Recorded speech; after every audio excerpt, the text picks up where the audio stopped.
हरियाणा सरकार ने बजट पेश कर दिया है। बतौर वित्त मंत्री नायब सैनी का ये पहला बजट है। खास बात यह है कि हरियाणा के इतिहास में ये अब तक का सबसे बड़ा बजट पेश किया गया। वित्त वर्ष 2025-26 के लिए 2,05,017 करोड़ के इस बजट में महिलाओं, छात्राओं और शिक्षा जैसे क्षेत्रों पर खास फोकस किया गया है। साथ ही रोजगार, किसान, उद्योग और व्यापार के लिए भी तमाम बड़ी घोषणाएं की गई हैं। नायब बजट में महिलाओं को 2100 रुपए महीना देने का चुनावी वादा भी सरकार ने पूरा कर दिया है। साथ ही एआई हब बनाने का रास्ता भी साफ कर दिया है। ऐसे में सवाल यह है कि बजट में आम जनता की कितनी उम्मीदें पूरी हुई। आज की चर्चा इसी मुद्दे पर होगी।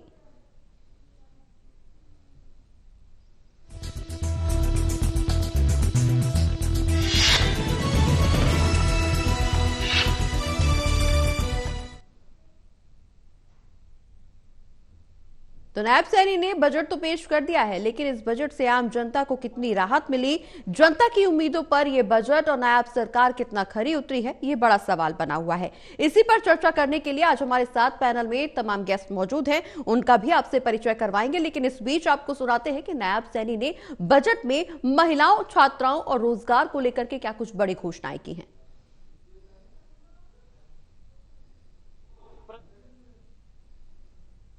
आर्थिक सहायता देने का संकल्प लिया था। इसे पूरा करने के लिए लाडो लक्ष्मी योजना को अंतिम रूप दिया जा रहा है। वित्त वर्ष 2025-26 में इसके लिए मैंने 5,000 करोड़ रुपए का प्रावधान किया है। मुझे बताया गया है कि वर्तमान में जो कृषक उत्पादक संगठन एफपीओ एक कंपनी के रूप में पंजीकृत है, उन्हें तो सरकारी योजनाओं का लाभ मिलता है, परंतु जो कृषक उत्पादक संगठन एक सहकारी समिति के रूप में पंजीकृत हैं, वे इन योजनाओं के लाभ से वंचित रह जाते हैं।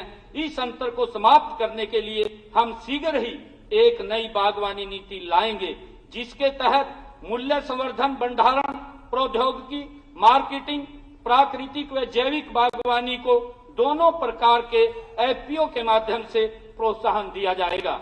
गत 8 मार्च को अंतर्राष्ट्रीय महिला दिवस पर मैंने यह घोषणा की है कि ऐसी महिला किसान जो डेयरी स्थापित करने हेतु 1 लाख रुपए तक का ऋण लेती हैं, उनको ब्याज मुक्त ऋण दिया जाएगा।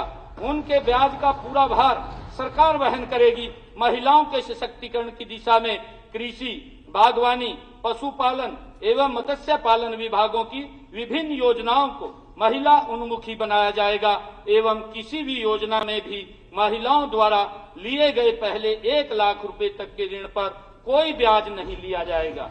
माननीय अध्यक्ष जी, 4 जनवरी को हरियाणा निवास में मैंने हरियाणा के लगभग 60 ऐसे ऊर्जावान युवाओं से विचार विमर्श किया, जिन्होंने पिछले 3 वर्षों में अपने स्टार्टअप्स बनाए हैं। उन्होंने स्कूल और कॉलेज के विद्यार्थियों के बीच उद्यमिता को बढ़ावा देने, स्टार्टअप इंटर्नशिप शुरू करने, उनकी मेंटरशिप करने तथा उनके लिए सस्ता इंफ्रास्ट्रक्चर विकसित करने के लिए कई सुझाव दिए हैं। प्रोडक्ट डिजाइनिंग, ब्रांडिंग और विक्रय से जुड़े उनके सभी सुझावों को स्वीकार करते हुए मैंने हरियाणा वेंचर कैपिटल फंड को इन पर तेजी से कार्य करने के निर्देश दिए हैं। इसके अतिरिक्त हरियाणा सरकार निजी निवेशकों को 2,000 करोड़ रुपए का एक फंड ऑफ फंड्स बनाने के लिए प्रेरित एवं प्रोत्साहित करेगी, जो हरियाणा के स्टार्टअप्स में निवेश करके हमारे प्रदेश को नवाचार और उद्यमिता के प्रमुख केंद्र के रूप में स्थापित करेगा।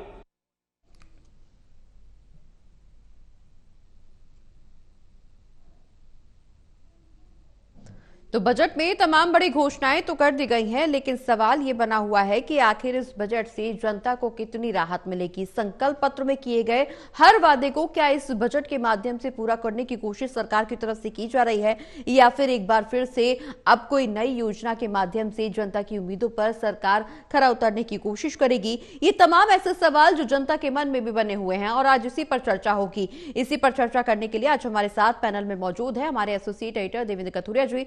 Associate editor doctor Mahesh Kumar ji और वरिष्ठ पत्रकार वीरेंद्र सोनी जी, आप सभी का बहुत बहुत स्वागत है। सभी के साथ चर्चा को आगे बढ़ाएंगे। सबसे पहले चर्चा की शुरुआत डॉक्टर महेश कुमार से करेंगे। महेश जी, जिस तरह से महिलाओं को साधने की, आधी आबादी को साधने की कोशिश चुनाव के दौरान भी की गई थी और अब बजट में भी आधी आबादी यानी महिलाओं को साधने की कोशिश सरकार की तरफ से की गई है, कितनी कामयाब ये कोशिश होती हुई नजर आ सकती है? देखिए, मुझे लगता है कि नायब सरकार की तरफ से ऐतिहासिक उपलब्धियों के साथ ये बजट जारी किया गया है। साफ तौर से आधी आबादी को तो साधने की कोशिश की गई है। 5,000 करोड़ रुपए की जो व्यवस्था यहाँ पर की गई है, ये आधी आबादी को साधने की कोशिश है। और हम लगातार जिक्र करते रहे कि एक बड़े वोट बैंक में भारतीय जनता पार्टी महिलाओं को राजनीतिक भागीदारी के साथ जोड़ने की तैयारी करती हुई नजर आ रही है और ये उसी तैयारी का हिस्सा माना जा सकता है। और काबिल तारीफ ये इसलिए भी है कि चुनावी घोषणाएं अक्सर हमने देखा सिर्फ चुनावी घोषणाएं बनकर रह जाती हैं, जुमलेबाजी उन्हें कहा जाता है। हालांकि इसमें भी काफी हद तक जुमले का अंश मैं मान सकता हूं, क्योंकि चुनावी जब जनसभाएं की जा रही थी उस वक्त ये नहीं बताया गया था कि कौन से खास वर्ग को ये जो लाडो योजना का फायदा है 2100 रुपए महीना दिया जाना है। हालांकि चाहे सीमित वर्ग को ही ये सुविधा मिलने जा रही है, लेकिन काबिल तारीफ इसलिए है कि सबसे कमजोर को, अंत्योदय की जो बात भारतीय जनता पार्टी करती है, अगर सबसे कमजोर परिवार की महिला को अगर 2100 रुपए की आर्थिक सहायता मिलती है तो बेहतरी ये मानी जा सकती है और उससे उनका स्वास्थ्य बेहतर होगा, उनके जीवन शैली पर थोड़ा सा सकारात्मक प्रभाव जो है वो देखने को मिलेगा, उनका परिवार थोड़ा और बेहतर जो है परिस्थितियां देखने को मिलेगी उन परिवारों में। तो आर्थिक सामाजिक उसका जो लाभ है वो जरूर गरीब परिवारों में देखने को मिलेगा। महिलाओं को साधने की कोशिश हुई है, लेकिन ना सिर्फ महिलाएं, जो कि जिक्र हम लगातार कर रहे थे कि हरियाणा प्रदेश के लिए सबसे बड़ी चुनौती तो बेरोजगारी भी बन चुकी है। बेरोजगारी को लेकर जिस तरीके से 50,000 नौकरियों का जिक्र नायब सिंह सैनी कर रहे हैं और नायब को लेकर यह खास बात भी कही जा सकती है कि अपने जो भी योजनाएं वो तैयार करते हैं वो बड़ा टाइम फ्रेम के साथ तैयार करते हैं और बड़ी सीमित अवधि में उसकी घोषणा भी करते हैं। जिस तरीके से हमने देखा कि लाडो योजना का फायदा जो है उसके लिए 5,000 करोड़ का बजट में प्रावधान भी कर लिया। और किसानों की बात मैं करूं तो किसानों से जो किसान अक्सर ये कहा करते थे कि बजट जो है ऊंट के मुंह में जीरे के समान है, कोई फायदा नहीं मिलने वाला। एक सबसे बड़ी बात जो किसानों की तरफ से कही गई वो ये थी कि यहाँ किसान जो बेहाल था, किसान जो गरीब था, वो सबसे बड़ी वजह थी कि नकली खाद और नकली बीज, नकली कीटनाशकों के इस्तेमाल से किसानों की फसलें तबाह हुआ करती और नकली जो बीज किसानों को उपलब्ध करवाया जाता, जो बाजार से किसान खरीदते, वो किसानों की तबाही की सबसे बड़ी वजह थी।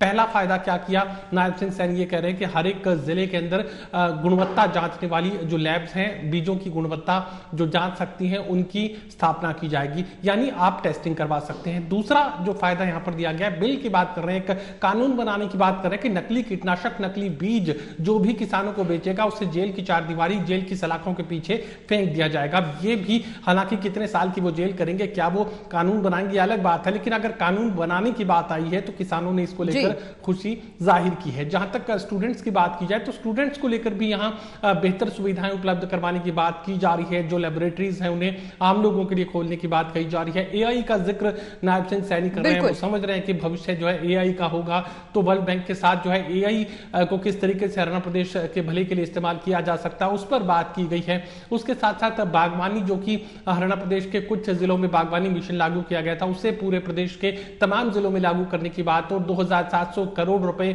जापान सरकार के सहयोग के साथ जो है हरियाणा प्रदेश में बागवानी पर खर्च किए जाने की बात है। अगर ये पैसा खर्च होता है, अगर किसानों की ये जो सुविधाएं दी गई ये अगर मिल जाती हैं तो यकीनन फिर मुझे लगता है कि ये फायदे की बात है। जहां तक महिलाओं को 1 लाख रुपए तक के डेयरी लोन की बात की जा रही है तो उसको लेकर किसान जो है मुस्कुराते हुए नजर आए। वो साफ ये कह रहे थे कि 1 लाख रुपए में तो बकरी मिल सकती है, भैंस नहीं मिलेगी, भैंस की कीमत 2-2.5 लाख रुपए से कम नहीं है। तो साफ तौर से कोशिश जरूर सरकार की तरफ से की गई है, हालांकि उसमें बेहतरी की जो संभावनाएं हैं वो देखने को मिल रही हैं। बिल्कुल, हमारे साथ एसोसिएट एडिटर देवेंद्र कथुरे जी भी बने हुए हैं, उनसे भी चर्चा को आगे बढ़ाएंगे। देवेंद्र जी, जिस तरह से 3 लाख तक की आय वाले परिवारों की बेटियों की फीस माफ करने का ऐलान किया गया, इसके अलावा जिस तरह से महेश जी ने भी जिक्र किया कि 1 लाख तक का ब्याज ऋण माफ होगा, इसके अलावा स्टार्टअप योजना को भी फंड देने की घोषणा की गई, हर वर्ग को साधने की कोशिश की गई है। संकल्प पत्र में भी जो चुनावी वादे सरकार की तरफ से किए गए उसमें हर वर्ग को साधने की कोशिश की गई। एक बार फिर से उसी के तहत बजट भी पेश किया गया। 13.7% ये बजट इस बार का ज्यादा बताया जा रहा है और खास बात इस बार के बजट में यह भी है कि अब तक का हरियाणा का यह सबसे बड़ा बजट माना जा रहा है। ट्रिपल इंजन की सरकार है, क्या ट्रिपल इंजन की प्रगति भी अब राज्य में देखने को मिलेगी?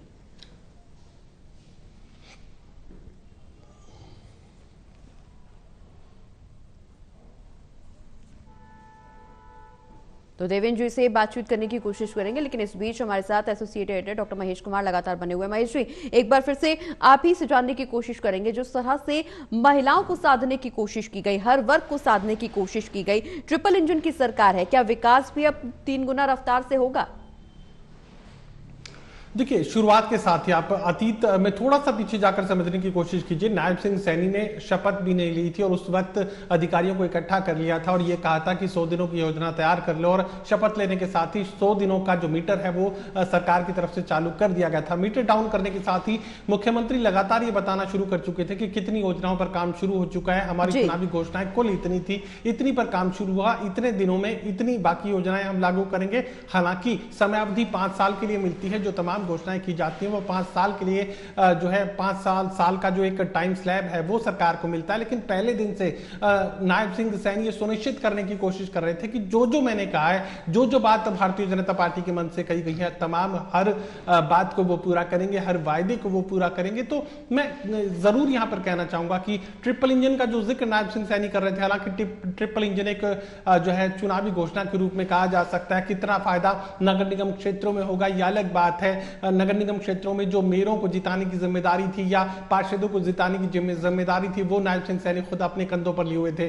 कमल का फूल जिताकर भेज दो, बाकी जिम्मेदारी मेरी है, कह तो दिया, पूरा जब होगा तब होगा, और कितना होगा यह अलग बात है। लेकिन बतौर मुख्यमंत्री नायब सिंह सैनी जो उनके हरियाणा सरकार को लेकर जो जिम्मेदारियां हैं वो बखूबी निभाने की कोशिश हाल फिलहाल नायब सिंह सैनी की तरफ से देखने को मिल रही है, पूरी जिम्मेदारी के साथ। और खास बात यह भी कि हर वर्ग की बात को सुनने की कोशिश यहां पर नायब सिंह सैनी की तरफ से की गई थी। हमने देखा कि बजट से पहले किस तरीके से एक वर्ग से संवाद वो कर रहे थे। देखिए, अगर संवाद की स्थिति आती है तो फिर उनकी मांग भी ऊपर आएगी, उनकी मुश्किलात का भी जिक्र होगा, उनकी परेशानियों का जिक्र होगा, उनकी जरूरतों का जिक्र होगा। और ये बात अगर मुख्यमंत्री के कान तक पहुंची है तो उसका असर भी यहां पर देखने को मिल रहा है, प्रतिबिंब यहां पर देखने को मिल रहा है, किस तरीके से अलग अलग वर्गों के लिए अलग अलग प्रभावशाली योजना यहां पर लाई गई है। देखिए, एक जरूर यहां पर यह कहा गया किसानों की तरफ से कि भैंस तो 2.5 लाख की आती है, लेकिन अगर 1 लाख की आर्थिक सहायता भी किसी एक गरीब महिला को मिलती है और वो अगर 2 बकरियों के साथ अपने कामकाज की शुरुआत करती है, 2 बकरियों का दूध बेचकर अगर वो अपने लिए एक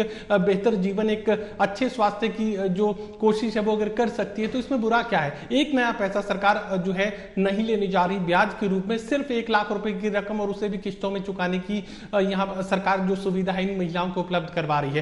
तो ये कहा जा सकता है डेयरी के प्रोत्साहन को लेकर तमाम किसानों के अलग अलग वर्गों को, चाहे उसे फूलों की बात भी मैं कर लूं तो फूलों की खेती एनसीआर के इलाके में, दिल्ली में फूलों की काफी बड़ी मांग रहती है, तो एक अत्याधुनिक फूलों की मंडी तैयार की जाएगी गुरुग्राम में। उसका फायदा हरियाणा प्रदेश के तमाम जिलों के किसानों को होगा।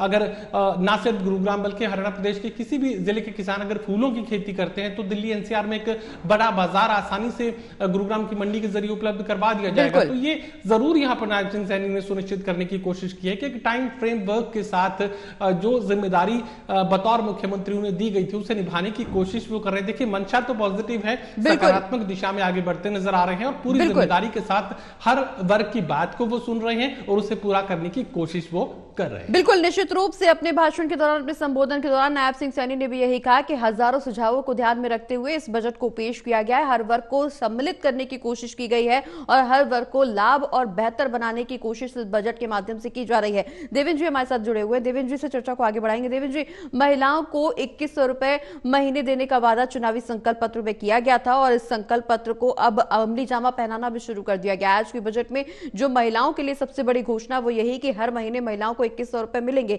इसके अलावा महिलाओं को मुफ्त लोन, हरियाणा बजट में छात्रों के लिए तमाम घोषणाएं की गई। इसके अलावा लड़कियों की फीस माफी, स्कॉलरशिप का ऐलान भी किया गया। मेडिकल और रोजगार क्षेत्र जैसे तमाम क्षेत्रों के लिए बड़े बड़े ऐलान किए गए।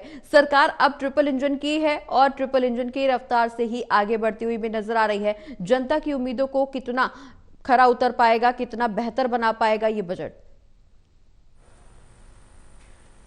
देखिए प्रगति, बहुत साल बाद मेरे को लगता है अच्छा बजट आया है, क्योंकि हम हर बार देखते हैं कुछ लोग खुश होते हैं, कुछ आलोचना करते हैं, लेकिन ये बजट मेरे को लगता है उछल जाने वाला बजट है। मैंने खुद इसको सुना, देखा है, समझा है, लेकिन मेरे को लगता है अच्छा बजट है। खासतौर पर महिला केंद्रित, महिलाओं के हितों की रक्षा की गई है, उन पे भरोसा जगाने की कोशिश। देखिए प्रगति, लोकसभा चुनाव से लेकर अब तक 10 महीने में, मई में लोकसभा चुनाव हुए थे, उसके बाद विधानसभा और निकाय चुनाव, इन 10 महीनों में महिलाओं के लिए हरियाणा सरकार ने, मोदी सरकार ने बहुत कुछ किया है। और शायद यही वजह है कि मोदी सरकार बनने के बाद फिर विधानसभा में बनी, अब निकाय में भी बीजेपी की बल्ले बल्ले है। तो महिला वोटर्स का जो एक बड़ा हिस्सा जिसको मैं कह सकता हूं, बिल्कुल बीजेपी के साथ जुड़ गया है। क्योंकि महिलाओं को लग रहा है कि बीजेपी हमें अधिकार ही नहीं दे रही, हमारे लिए रोजगार के रास्ते खोल रही है, सम्मान दे रही है हमें। और महिलाएं चुनाव लड़ने से बचती थी, संकोच करती थी, लेकिन जिस तरीके से पंचायतों में 50% रिजर्वेशन दिया, अब निकाय चुनाव में दिया, अब महिलाओं के लिए 2100 रुपए उसको घोषणा कर दिया कि 2100 रुपए मिलेंगे। हालांकि मेरे को लगता है इसका दायरा जो है सीमित रहेगा बीपीएल वालों के लिए, मेरे को लगता है। जबकि पहले वायदा ये था कि सभी महिलाओं को, सभी परिवारों को मिलेगा 1 लाख रुपए तक का कर्ज बिना ब्याज के। और मेरे को ये भी लगता है सिलेंडर को लेके जो 500 रुपए का सिलेंडर था उसका भी दायरा बढ़ाने की थोड़ा सा प्रस्ताव था। कुल मिलाकर महिलाओं को खुश कर दिया है सरकार ने।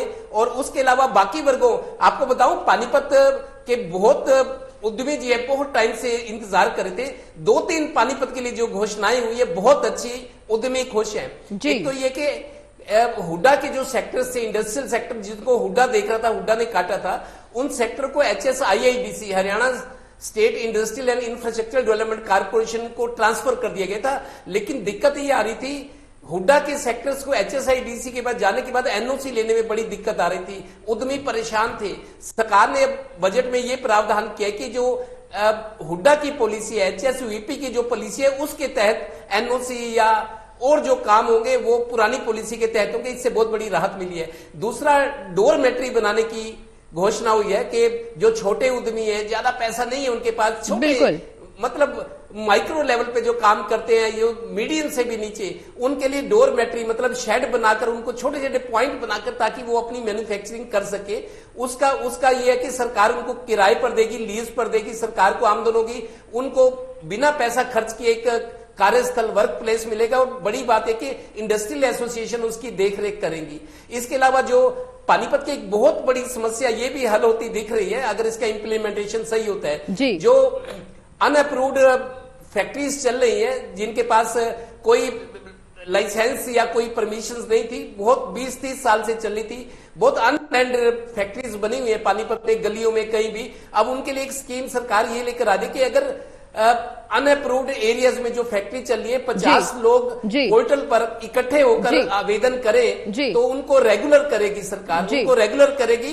और रेगुलर होने के बाद उनको बैंक से लोन मिलेगा, रजिस्ट्री हो पाएगी। अगर बेचनी है जगह तो किसी को और को बेचनी है तो रजिस्ट्री के लिए NOC। मतलब पानीपत के उद्यमी के लिए भी 2-3 अच्छी योजनाएं इस बजट में आई है। तो उद्यमी भी खुश है और महिलाएं भी खुश है। और मेरे को लगता है एक अच्छा बजट है, बहुत सारा। बिल्कुल, निश्चित रूप से इस बजट को अच्छा माना जा रहा है। जिस तरह से बजट में राहत का ऐलान किया जा रहा है, हर वर्ग को साधने की कोशिश का दावा सरकार की तरफ से किया जा रहा है। सोनी जी, जिस तरह से हर वर्ग को साधने का दावा तो किया जा रहा है, महिलाओं के साथ साथ जिस तरह से कथुरिया जी ने भी जिक्र किया कि हर वर्ग को राहत पहुंचाई जा रही है, हर क्षेत्र में कुछ ना कुछ ऐलान किए गए हैं, लगभग सभी क्षेत्रों को साधने की कोशिश की गई। ज्ञान के फॉर्मूले पर बीजेपी सरकार आगे बढ़ती है। गरीब, युवा, अन्नदाता और नारी, इन 4 स्तंभों को आगे बढ़ा करके, इनके विकास को संकल्पित लेकर के आगे बढ़ने का दावा बीजेपी सरकार करती है। और निश्चित रूप से इस बजट में इन्हीं 4 वर्गों को, इन 4 बड़े स्तंभों को साधने की कोशिश की गई है, हर सेक्टर को लाभ पहुंचाने की कोशिश की गई है। बीजेपी के तमाम नेता इस बात का भी दावा कर रहे थे कि अगले चुनाव को लेकर के अभी से तैयारी की जाएगी। क्या इस बजट को मान करके चले कि अगले चुनाव की तैयारी है? देखिए, भारतीय जनता पार्टी का जो संकल्प पत्र होता है जी, मतलब उसे साकार करने की दिशा में एक कदम है, महत्वपूर्ण कदम है। बिल्कुल, इसमें आपको नया बजट भी कहेंगे, मनोहर की झलक भी मिलेगी। बिल्कुल। और देखिए, इसमें मुख्यमंत्री ने मनोहर लाल जी की जो सरकार के समय में जो काम हुए हैं उसकी सराहना भी की है जी। और बार बार मनोहर लाल जी का भी नाम लिया है। और ये बात है कि जो पिछली योजनाएं थी वो जारी रहेंगी और नई योजनाएं भी जोड़ी हैं। जी। बिल्कुल ठीक है कि महिलाओं को रिझाने की बात है, लाडो लक्ष्मी योजना में बजट का प्रावधान किया गया है। ये कब से लागू होगी अभी ये तय तो नहीं है, लेकिन नए रोजगार सृजन करने की दिशा में भी कदम उठाया गया है। अब आर्टिफिशियल इंटेलिजेंस का गुरुग्राम में और पंचकुला में हब बनाने की बात है। मतलब भविष्य की योजनाओं के लिए भी और एक भविष्य में क्या मापदंड हो सकते हैं, हर विभाग के लिए भविष्य की क्या योजना हो सकती है, तो फ्यूचर डिपार्टमेंट बनाने की घोषणा की है। ये अभिनव प्रयोग है, मतलब भारतीय जनता पार्टी ने कई नए अभिनव प्रयोग करती रही है। उस दिशा में भी ये बजट जो है मतलब फ्यूचर डेवलपमेंट के लिए, मतलब फ्यूचर में क्या योजनाएं होनी चाहिए, भविष्य के लिए क्या रोड मैप होना चाहिए, उस तरह एक अलग विभाग की घोषणा की है। तो कुल मिला के देखा जाए ये बजट, देखिए जब आप हर वर्ग से सुझाव लेते हैं, 11,000 सुझाव मिले हैं और इस सुझाव के तहत हर बजट के जो सुझाव आए हैं उन बजट को समावेश करने के लिए उन सुझावों पर जो चाहे विधायकों के थे, चाहे संगठनों के थे, चाहे आम व्यक्ति के थे, चाहे ईमेल्स के माध्यम से मिले, चाहे पत्र के माध्यम से मिले, तो हर एक पे विचार किया गया। ये बजट उस बात की झलक है कि लोगों के, ये लोगों का बजट है, आम बजट है, मतलब इसलिए हम कह सकते हैं क्योंकि आम जनता का प्रतिनिधित्व करता है। बिल्कुल सोनी जी, सीएम सैनी ने दावा भी यही किया कि ये बजट हर नागरिक के जीवन को बदलाव की ओर अग्रसर करेगा। देखिए बिल्कुल, अब ये दावे तो किए गए, अब बात है धरातल पर। अब इन योजनाओं को अमली जामा कितना पहुंचाया जाता है। देखिए पिछली बार भी कई ऐसी घोषणाएं हुई हैं, प्रोफेसर संपत सिंह ने कहा है कि कई ऐसी बजट प्रावधान कर दी गई, उन पर अमल नहीं हुआ, पैसा खर्च नहीं हुआ, तो उन्होंने 200 से अधिक योजनाओं का जिक्र किया है। लेकिन अब ये अपेक्षा की जानी चाहिए कि ये बजट आम जनता का प्रतिनिधित्व करता है और धरातल पर उतरेगा। सरकार के पास अब कोई करने का अवसर। और देखिए ये जब आज बजट पेश किया गया तो भारतीय जनता पार्टी हरियाणा के प्रभारी हैं डॉक्टर सतीश पूनिया, वो विशेष रूप से मौजूद थे। मतलब भारतीय जनता पार्टी की प्राथमिकताएं तय हैं, कार्यकर्ताओं की प्राथमिकता तय है। भारतीय जनता अपने संगठन के जिलाध्यक्षों की घोषणा कर दी है। अब सरकार की तरफ से यह बजट पेश किया गया, इस बजट की उपलब्धियां हैं आम जनता तक पहुंचाने के लिए, और सरकार भी सजग रहेगी। देखिए मंत्रियों का भी कुछ ना कुछ है। अब जैसे तहसील में एक नई प्राथमिकताएं तय की जा रही है, घर बैठे ही आप वहां तहसील के लिए अपने अपॉइंटमेंट ले सकते हैं, जैसे पासपोर्ट की ली जाती है। तो सरकार नए नए प्रयोग कर रही है जिससे आम जनता को सुविधा हो। तो उस दिशा में यह बजट जो है सही दिशा में सही कदम है। बिल्कुल, बजट को सही दिशा में सही कदम जरूर बताया जा रहा है, लेकिन कथुरिया जी जिस तरह से बजट में हर वर्ग को राहत देने की कोशिश की गई, हर क्षेत्र को शामिल करने की कोशिश की गई, रोजगार, शिक्षा, स्वास्थ्य, महिला, युवा, किसान, हर तरफ से विकास की बात की जा रही है सरकार के माध्यम से, लेकिन बजट में राहत का ऐलान तो किया जा रहा है। सवाल यह है कि सरकार के कर्ज पर चर्चा नहीं हो रही है। देखिए प्रगति, बजट तो अच्छा है, जैसा सोनी जी भी कह रहे हैं, संपत सिंह ने कहा है कि जो पूरा बजट था उसमें बहुत सी चीजें जो जिनको छुआ नहीं गया या उनका फायदा मिला नहीं। तो बजट में जो घोषणाएं की जाती है, जो खुशियां बांटी जाती है, उन खुशियों का एहसास भी होना चाहिए। संपत सिंह जैसा कह रहे हैं कि पिछले बजट की उन्होंने बताया कि जो घोषणाएं हुई थी उन पर काम ही नहीं हुआ। ये बात मैं यही कहता हूं, ये जो हम खुश कर रहे हैं लोगों को इंतजार रहता है। जैसे महिलाओं को 2100 रुपए का इंतजार, युवाओं को 2 लाख की नौकरियों का इंतजार। हालांकि 2 लाख नौकरियां ये कार्यकाल पूरा होगा, लेकिन ये कि पहली किस्त में पहले साल में कितने, अगर 2 लाख नौकरी आप 5 साल में देंगे तो पहले साल में संकल्प होना चाहिए, क्योंकि बेरोजगारी बहुत बड़ा मुद्दा है। युवाओं के चेहरों पर निराशा है। आप देखिए बहुत माँ बाप, पता नहीं सभी लोग अमीर नहीं होते, इस तरीके से बच्चों को पढ़ाते हैं, सपने देखते हैं। बहुत सारे युवा हैं जो पढ़ लिख के हैं, नौकरी रोजगार नहीं है, उनकी शादियां नहीं हो रही। एक सामाजिक समस्या ये भी चल रही है। अगर देखिए जो अच्छे संस्थान से युवा पढ़े, एमबीए करके आते हैं, उनको 1 लाख रुपए महीने की 80,000 की नौकरी मिलती है। लेकिन कुछ ऐसे भी हैं जो एमबीए करके उतना ही खर्च करके 20,000 की नौकरी कर रहे हैं, फैक्ट्रियों में कर रहे हैं, जबकि एमबीए का पोस्ट ग्रेजुएशन के बाद पोस्ट ग्रेजुएट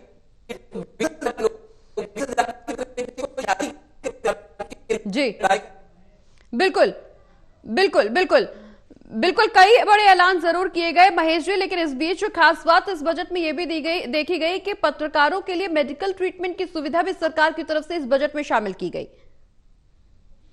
देखिए बिल्कुल खुशी तो जाहिर की जा सकती है क्योंकि एक घोषणा है, लेकिन पिछले कई बजटों में हम इसी तरह की घोषणाएं सुन रहे हैं। मनोहर लाल खट्टर के वक्त ये कहा गया था कि हरियाणा के पत्रकारों के लिए कैशलेस मेडिकल सुविधाएं उपलब्ध करवाई जाएगी। उसके बाद एक बार यहां मनोहर लाल खट्टर के सामने ये सवाल भी रखा गया, मैंने खुद पूछा था, तब जवाब मनोहर लाल खट्टर की तरफ से ये दिया गया था कि जिनके लिए हमने करना था उनके लिए कर दिया है। अब इसे कैसे समझा जाए ये तो खुद मनोहर लाल खट्टर बता सकते हैं, लेकिन उस वक्त मुझे जवाब ये दिया गया था कि जिनके लिए करना करना था उनके लिए कर चुके हैं। तो साफ तौर से यहाँ ये घोषणाएं पिछले कई साल से हो रही हैं। बिल्कुल। मैं कहूं तो कम से कम 5-7 साल जरूर हो चुके हैं यहाँ पर, जब मनोहर लाल खट्टर की तरफ से ये घोषणा की गई थी कि हरियाणा के पत्रकारों को कैशलेस इलाज की सुविधाएं दी जाएंगी, जो कि आज तक नहीं मिली है। और दावे के साथ मैं ये बात कह सकता हूं कि हरियाणा के पत्रकारों को कैशलेस मेडिकल सुविधाएं उपलब्ध नहीं करवाई गई है। अब ये घोषणा की गई है, नायब सिंह सैनी कितने दिनों में इस घोषणा को पूरा करेंगे, देखने वाली बात रहेगी। बिल्कुल बिल्कुल, निश्चित रूप से तमाम घोषणाएं इस बजट के माध्यम से जरूर की गई हैं। हरियाणा के मुख्यमंत्री नायब सिंह सैनी ने बतौर वित्त मंत्री अपनी सरकार का पहला बजट आज पेश कर दिया है। हर वर्ग को, हर क्षेत्र को इसमें शामिल करने की और इससे लाभ पहुंचाने की कोशिश जरूर की गई है। पत्रकारों के लिए भी बड़ा ऐलान किया गया है। अब सवाल यही बना हुआ है कि इस बजट के बाद, इस बजट पेश होने के बाद हरियाणा की प्रगति को कितनी रफ्तार मिलेगी। आप सभी मेहमानों का बहुत बहुत शुक्रिया चर्चा में शामिल होने के लिए।